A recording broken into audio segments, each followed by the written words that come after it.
Bueno, tenía muchas ganas de hacer esta entrevista porque siempre sentimos que lo que nos frena está fuera de nosotros.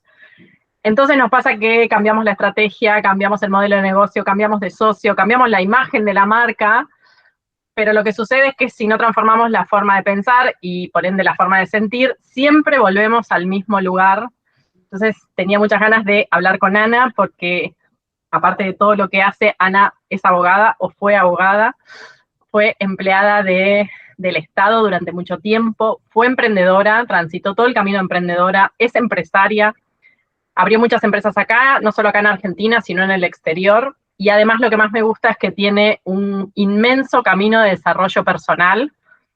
Y lo más importante de todo es que es mi queridísima amiga de toda su historia. Así que gracias, Ana, por este ratito. Me parece que sos la especialista en mentalidad y reprogramación y tenés muchísimo para compartir y para sacar de ciertos lugares a emprendedores y a personas que quieren crecer. Así que, bueno, gracias por estar acá. Gracias, Flor, qué hermosa presentación, qué hermoso.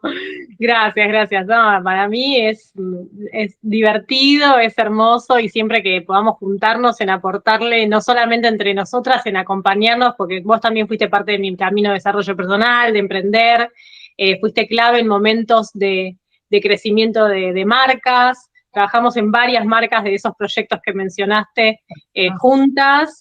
Así que feliz de poder, no sé, poder aportar algo de todo eso que uno fue recorriendo para que le sirva a alguien que o está empezando o se encuentra trabado o necesita un poco de escucha empática sobre lo que les pasa, ¿no? Sobre todo que a veces nos encontramos en lugares donde ya lo intentamos todo, hicimos todo, cambiamos los mapas y aún así no podemos entender cuál es el territorio nuestro, dónde estamos y cómo vamos a salir de ahí y estamos completamente empantanados. Creo que todos hemos estado ahí, si no, no hay transformación y no hay crecimiento. Total. Pero me gustaría empezar con que tenés esta historia súper rica para mí, que es que fuiste empleada dentro de tu profesión, fuiste emprendedora, ahora sos empresaria. ¿Qué fue lo que más cambió tu mentalidad en cada una de estas etapas? Creo que a muchos nos pasa que empezamos quizás con un empleo o con una profesión, trabajando en relación de dependencia y abriéndonos un poco paso en la vida y en el mundo en una fase a los 20 en el que uno dice yo voy a hacer esto, o puede ser que entres en un mercado como en el empleo, en un mercado y te coloques durante años y crezcas en ese lugar y creo que a los 20 y pico uno está buscando como su lugar en el mundo, entonces te definís mucho por esa elección que hiciste en ese momento. Entonces yo elegí la abogacía, me formé como abogada, empecé a trabajar en el Estado, como decís, con un empleo, ¿no? Yo era empleada del Estado, trabajaba en un área de organismos que regulan el agua entre las provincias y era parte del equipo legal, y en toda esa fase de crecimiento profesional yo tuve mucha entrega y muchas como ansias de hacerme profesional y de yo ser una buena profesional y de abrirme mucho paso en la vida a eso, siempre con mucha proactividad y creo que me identificaba mucho o con una idea de quién era yo eh, y era como, bueno, me voy a abrir paso en la vida con esto como sea y, y en algún punto todo ese florecimiento que está en esa etapa en la que vos te encontrás con nuevas habilidades, con nuevos desafíos de interactuar con colegas, con compañeros,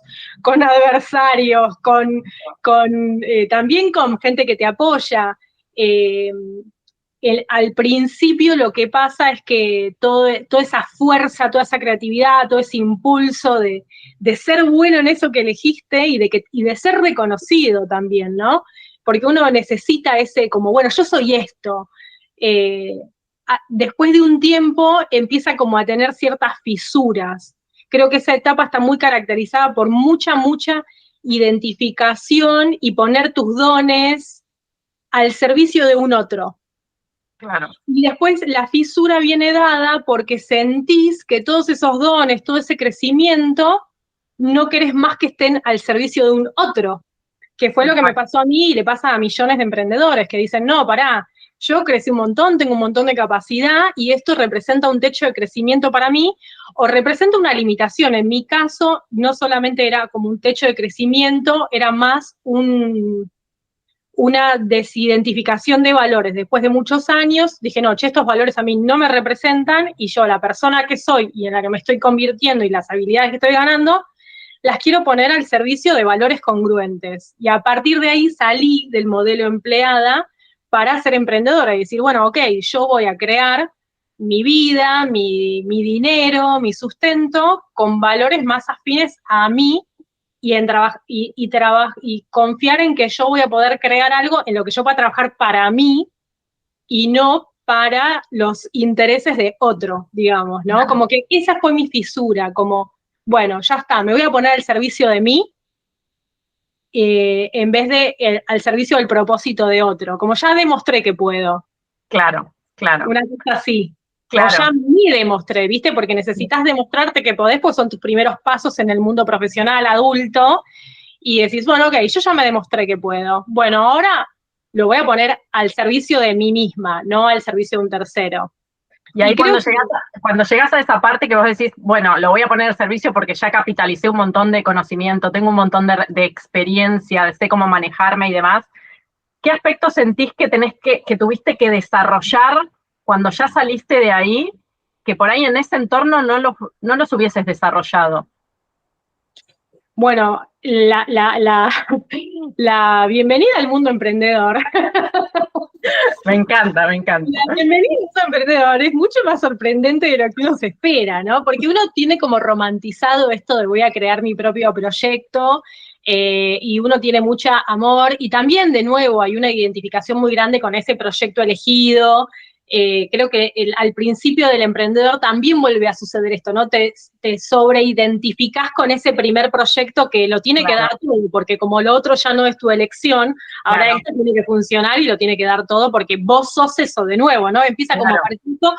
La diferencia es que vos vas a crear un proyecto alineado con vos y como ahora todos sos vos, la gran diferencia está en que lo que sucede es tu responsabilidad. Y eso te pone en un lugar de adrenalina, de desafío, de adultez y de humildad, que creo que no lo tenés en el ámbito laboral, pero porque no es necesario que se ponga en juego. Es decir, no se pone en juego. Y como no se pone en juego, es decir, vos podés tener más o menos competencia con colegas, que es lo que pasaba conmigo, más o menos competencia con colegas, con otros profesionales de tu trabajo, pero la verdad es que si hay o no resultados, un poco escapan de lo que vos pudiste o no pudiste aportar.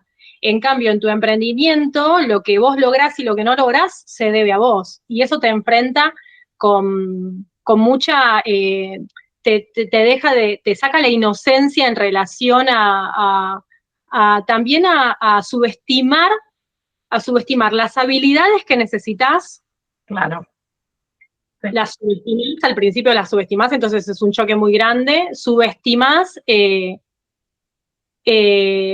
las habilidades que necesitas para hacer mucho más de lo que esperabas, ser especialista en muchos más rubros, porque tenés que saber un poco de todo, no eso, viste, cuando vos sos empleado decís, yo hago esto es lo que me toca. Sí, no, mi horario y ya está. Esta área, no sé, le toca a Martita. No, bueno, cuando sos emprendedor, te toca todas las áreas y tenés que ser bueno en todas las áreas si querés que ese proyecto llegue a algún lado. Al principio es así, por más que tengas un equipo y por más que tengas socios, vos tenés que entender todo. Y eso te pone en un lugar de mucha humildad, que si te cuesta eso, sufrís mucho, porque el ego dice, pero yo ya hice, pero yo ya no sé qué cosa, y el ego sufre y te encontrás con desafíos del mercado que desconoces absolutamente el mundo. El mundo del mercado tiene una lógica realmente de mérito. Es decir, tenés que volverte bueno en todo, tenés que volverte bueno en tu producto, tenés que volverte bueno en el cliente, tenés que volverte bueno en el vehículo, en las finanzas, tenés que volverte bueno en todo.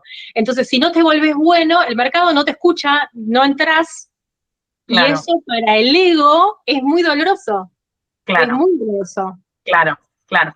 Muchos emprendedores, cuando estás hablando de esta etapa, también hay como un techo en el que quedás como ahí boyando en la etapa emprendedor, ¿no?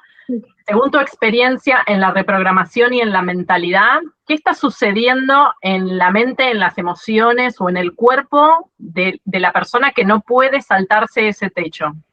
Sí, creo que hay dos temas, como dos claves. Una es como, una vez que vos tuviste un aprendizaje, quizás cuando vos sos emprendedor lo que haces es abarcás todo y en algún punto te pone muy controlador, porque Claro. vos tenés que hacer todo y resolverlo todo, y también porque sentís que si lo delegás o no va a estar bien hecho, o se va a caer, o no va a ser rentable, porque tu negocio va a perder, porque tu negocio al principio es chiquito, entonces achicás, uno achica. Y cuando uno permanece demasiado tiempo en eso chico, es como que ya tu seteo mental queda en una caja chiquita y no se anima a pensar en cómo sería ese mismo modelo, pero más grande, y empezar a realmente estar en coherencia con eso. En coherencia me refiero a, yo cómo hago esto crecer por 10? ¿Cómo me imagino abarcando otros mercados? Porque el emprendedor hace todo. Es como el emprendedor en algún punto es como también su autoempleado, y poder salirte de esa es romper con el miedo del riesgo, es confiar, es doblegar la apuesta sobre tu confianza personal, porque si vas a crecer tenés que poder más, tenés que tener más habilidad. Capacidad, claro. Y en general cuando nos enquilosamos sobre esa actividad pequeña del emprendimiento, no crece la mente, no crece la emoción, por lo cual tampoco crece mi riesgo.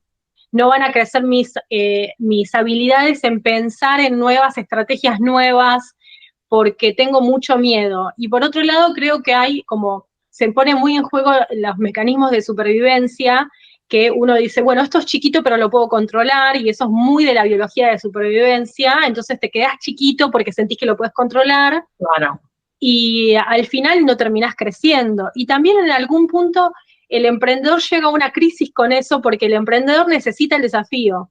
Y cuando tu mundo quedó chiquito y se repite en el tiempo, empezás a desanimarte, pero porque ya eso no puede ser así, tiene que crecer, es como un hijo, ¿no? Tiene que crecer, no va a tener siempre 5 años, tiene que crecer.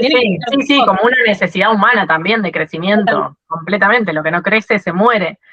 ¿Qué sentís que es para vos, según todo este tiempo y todos los emprendedores con los que trabajaste, empresarios, qué es la mayor mentira que nos han contado sobre emprender? Yo creo que la mayor mentira es que el empleo es seguro. Primero, esa es la mayor mentira. Sí. Es decir, sí. La gente le tiene miedo a emprender porque cree que el empleo es más seguro. Claro. Esa es la primera, esa es como antes de que seas emprendedor. Yo tengo una idea, millones de personas tienen ideas de lo que les gustaría hacer porque no les gusta su trabajo o les dejó de gustar y no se animan porque la mentira es, bueno, yo acá estoy a salvo y me va a ir mal. Bueno, y esa es la segunda. La segunda mentira es, no es posible. Y la mentira de no es posible, esta es falacia, el no es posible, existe aún siendo emprendedor. Es decir, el que ya dio el paso y dice, bueno, yo no me importa que salga Pato Vallareta porque la verdad que el empleo fijo yo ya no lo quiero más, y se lanza a emprender. Al principio te lanzás con fe, con empuje, y en la medida que van pasando los desafíos, todos los emprendedores tienen desgaste. Todos, es natural, y está en la habilidad emocional, mental de cada uno poder estar en constante fase de autosuperación, pero aún así yo me encuentro con muchos emprendedores que igual es otra fase de la misma mentira, que es que no es posible. Claro. No es posible, yo ya lo intenté, esto lo escuché 1000 veces, yo ya lo intenté todo, no es posible. Y el no es posible se disfraza de muchas excusas.